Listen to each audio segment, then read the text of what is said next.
Give, that is the reason he's given. I don't think he cares about that. This I think guy he cares is the about distractor in chief. If anything he knows how to do well is to distract the American people. We need to keep our eye on it. We are not sending troops in. Yeah, we need to keep our eye on it.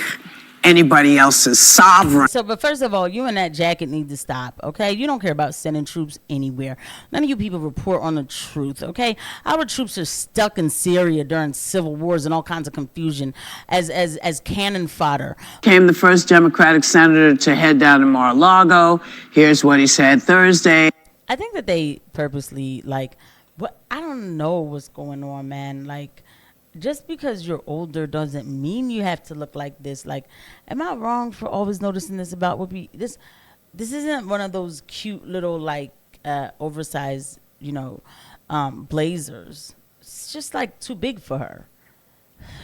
All right, y'all. Ahead of his trip. What do you plan on talking about with your Well, yeah, I'm asking to be named the Pope of Greenland.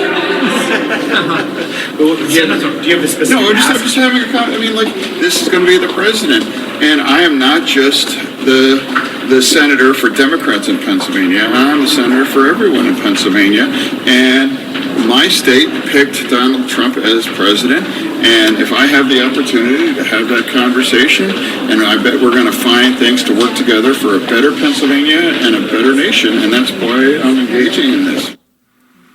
He's taking a lot of heat, apparently, for taking the trip, but do you think his reasons are sound?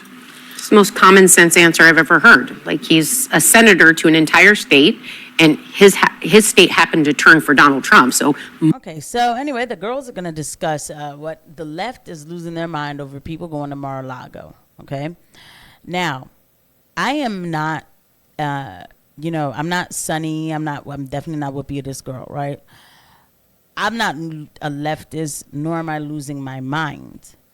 But I find that conservatives are too accepting. And this is funny coming from a Christian channel. Like, you know what I mean? Y'all know that I say, like, when I say Christian channel, like, y'all know I'm not pushing it on you guys, but straight up and down, like, that, those are my values, right?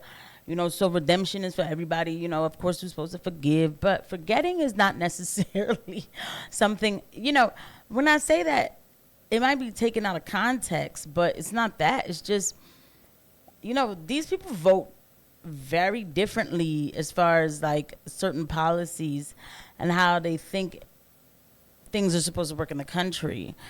And I find that I'm not wanting to get so hyped because I hear somebody say a good thing. I'll have a discussion with you about anything, but trust me, conservatives are, like, really stoked about this. And to me, it's like, okay, they're supposed to work together. This doesn't even need to be a headline, but of course it is. So let's go ahead and keep getting into it. Of course, the hens, they'll put in their 1-2, step, their 1-2 thought on it. Let's get into it. more than half of that state voted for the person that's becoming president. You're a senator heading into 13 hearings of confirmation he's making. Yeah. Your job on paper is to advise and consent. That's all we ask, and that's what he's doing. So I have to say, I don't like the optics of him going down to Mar-a-Lago, because I think that's become kind of like, you know, Donald Trump's little palace, and it's like trekking down to Mecca to see the prophet. So I don't like that. I don't, you know, and it feels like he's yucking it up. But this used to be normal. I feel like Muslims should get in an uproar about her comments. I do. Like, you couldn't say anything else, you know? Why do we need, seriously, I'm serious. Because, like, why? Why did you even say that, right? I feel like I don't like the optics of her earrings, okay? I think that they are too much. Okay. I'm being a little petty, guys. Please, please, please don't give me a hard time. Also, don't forget to hit the like and subscribe button and the notification bell. Thank you. Presidents having relationships with people from the other party to get things done used to be normal. Ronald Reagan famously had a very good relationship with Tip O'Neill, who was the Speaker of the House, a Democrat, when he was president. We saw Joe Biden work very closely with Mitt Romney, with Rob Portman, with many Republicans to get bipartisan legislation passed. The problem is Donald Trump is not normal. And so what used to Right. be normal becomes something that we talk about. I think John Fetterman, frankly, is right, but I hope that does not mean that he won't call out the abuses of power, that he won't criticize him when there is He legitimate does it all criticism. the time for Yeah, both parties, which I love about him. I'm such a fan of his. I think he's such a straight shooter, and I don't think he's beholden to either party. He is a Democrat, but he's willing to critique his own. And I think the tribalism of you. They're only so much of a fan of him because of, the way he supported Israel. Okay, so like if we're gonna talk about it, we're gonna talk about it, right? So that's what it is. That's what turned it around for conservatives on John Fetterman. Okay, let us not forget that John Fetterman did have a stroke, and I'm glad that he's healing and I'm glad that he's getting better, right? But all of a sudden, conservatives made a big deal about that stroke and that he shouldn't be running things and making decisions, and now nobody talks about it. It is simply because of his, backing for Israel. And look, I know what country I live in. I know that 98% of our elected officials have to stand with Israel. That gives me an absolute problem because it is a foreign nation. You guys know I make no bones about it. I don't care. I'm America first. I'm sorry. I'm America first before even my Haitian blood, right? So there's that.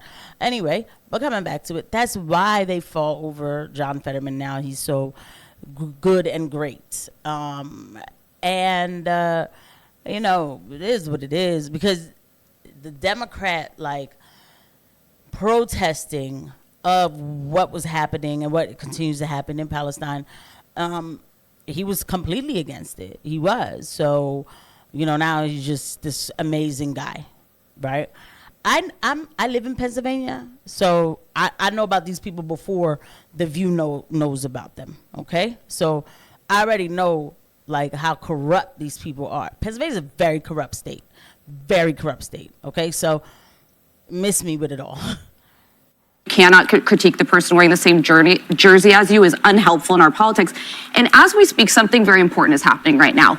Joe Biden's special envoy for hostage negotiations is in Doha, as is Donald Trump's incoming hostage negotiator. They're working together to try to get a ceasefire deal and to try to get the Israeli and American hostages released from Gaza. That's how it should work. And John Fetterman has been a leader on this issue. He cares about the hostages. He has their faces plastered on his windows of his office so people remember them. So it goes to show there are issues of alignment that you can find with Trump. And if it's that narrow thing of the lives of hostages in Israel that you can help encourage him and work with him, that to me is a reason alone to meet with him. But I think there'll be other areas that. Didn't I tell you?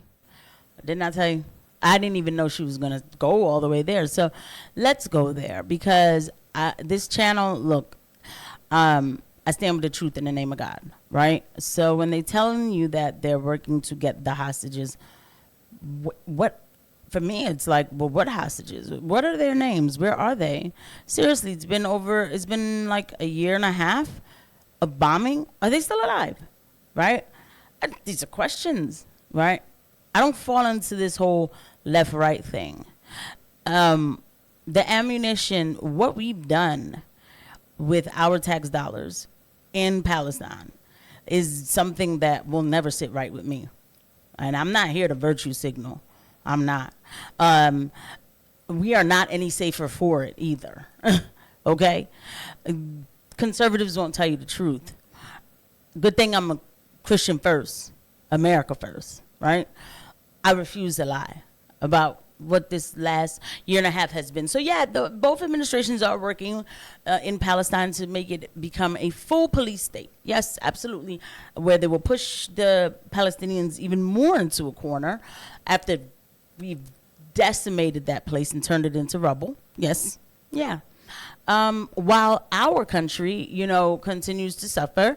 We had a hurricane in Asheville, North Carolina, and Tennessee that the people are still suffering from it, right? Nobody talks about it, right? And by the way, some of our National Guard in Tennessee was in Israel, defending areas for Israel. Why? When they were needed here. Okay, you guys let that marinate. that he sees that perhaps they can work together on. The Lake and Riley Act, which is likely going to advance in the Senate. This is something Fetterman supports. It's something Donald Trump will likely sign into law. There are areas like that that people need to look for, not just how can we stop Donald Trump, but where can we find the narrow areas they may be able to agree. I think I agree with that. I think it makes a lot of sense for John Fetterman, who is a friend of the show. We've interviewed him many times. He's one of the most, he's brilliant. And, I also think that he is shrewd when it comes to politics. I don't like the optics of going down to Mar-a-Lago and kissing the ring. I mean, he's going to be, Donald Trump will be in Washington. He should have been in Washington already because he should have been transitioning with his team, but he has refused to sign the GSA agreement and wants to go with his own ethics plan. And so that's one of the reasons why he's not in Washington yet. And so I take objection to that. But the one thing that I just want to say is, I want him to stop talking about Greenland. Greenland is not for sale. Like, why is Donald Trump talking about Greenland? You know why? Apparently it is, okay? Because they're doing seriously, these people, these places, Greenland and all that, they're actually having discussions about this. So what is she talking about? Like, why are you even bringing this up? I don't know why anybody's bringing this up. I don't know what's going on lately, to be honest. This whole Canada-Greenland thing, I don't. But, that wasn't the most important thing to bring up. And then also to me, John Fetterman is brilliant. Tell me one brilliant thing John Fetterman has done. Seriously, what? People just throw words around. Nobody has any integrity on these shows, yo, for real. Why he's talking about Greenland? Because it has oil and natural resources some of those resources are unique to China and Russia. And that's what he wants. He's talking about Greenland so we don't talk about how bad some of his appointments are. He's talking about it because he wants money. He wants money. He wants the oil. And so the one thing that I would caution everyone is... They both sound dumb. They're going back and forth and they both sound dumb. Some U.S. troops in Greenland, though. There's some national security reasons that we care about the Arctic and having the U.S. He doesn't give. That is the reason he's giving. I don't think he cares about that. This guy is the distractor in chief. If anything he knows how to do well is to distract the American people. We need to keep our eye on it. We are not sending troops in. Yeah. We need to keep our eye on it. Anybody else's sovereign nation. Yep. Then he can talk all he wants to. Okay, so, but first of all, you and that jacket need to stop, okay? You don't care about sending troops anywhere. None of you people report on the truth, okay? Our troops are stuck in Syria during civil wars and all kinds of confusion as cannon fodder, okay, for Israel, okay? And you guys would never say this on this show. You guys don't care about Americans. You don't care about American lives, okay? Everybody wants a virtue signal. I am so sick of it. I don't think you guys understand how sick of it I am. Maybe you could hear it in my voice. I'm over it. Like I'm completely over it. Like I just feel like American lives are just, hey, a toss in the bucket, right? Like, I mean, what the General Wesley Clark said. We have good, what did he say? We have a great army, so let's change governments. Let's change regimes. Let's change, regime change in other countries with a good army. That was the plan, back after right after 9/11. Nobody talks about this stuff, right? You guys want to talk about Trump saying things, somebody's eating dinner at Mar-a-Lago. My God, all of the issues that we have going on, does it matter? Sorry. Okay, so it's not doom and gloom, but you guys have channels like this who I will talk about everything. I really will. And I do have to start live streaming again because I feel the rage coming on. I just do. But anyway, I will see you guys at the next one. Bye.